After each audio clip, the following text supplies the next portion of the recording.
Ladies, I'm absolutely in love with Little Women. I have been obsessed with it since I was a child, but I felt like Greta's version really like opened up new doors and explored like preconceptions that I hadn't thought about before. So was there anything that changed your perspective about the Little Women when you were doing her version? Yeah, totally. I'd never seen, even though it's in the book, I'd never seen Amy like that before. I'd never understood her like that before.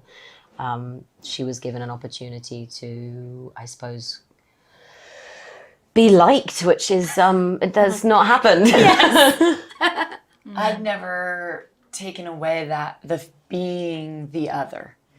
If you're an artist, if you're longing to know yourself, the female and male characters in this story are writing about feeling displaced and trying to find home inside yourself.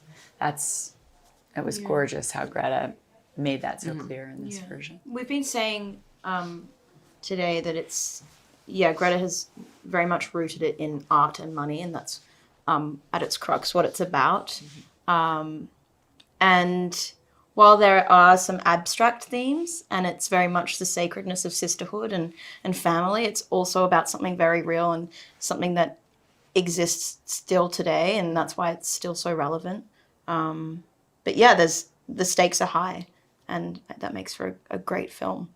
Now, also, I love the like very precise and yet natural feeling of the dialogue that you guys had. Like you're like overlapping, and it all felt like you really were in a family. How did you guys work to achieve that balance? We just drilled it.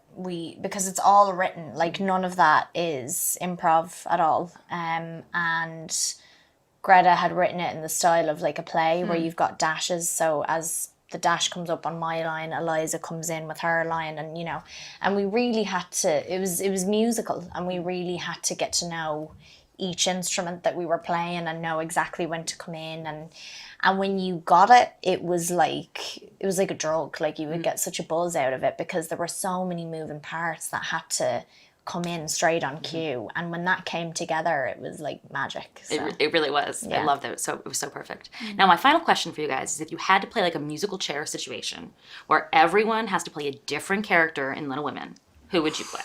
And you can be a man too. You can be whoever you want. Oh, you can be a man. John Brooke. Oh, darling. No, I just love the way that he's know who also I'd a be. bit like Laurie. He's totally in love with that family as well. Yeah.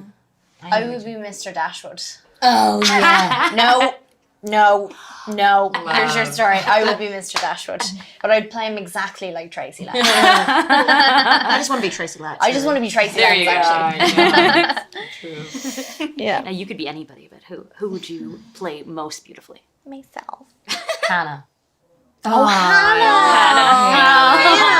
loved her. I think nobody can play Hannah like Hannah, though. No. Oh my God, she was so incredible. What about one of Beth's dolls? Joanna. She's spoiled rotten. No lines.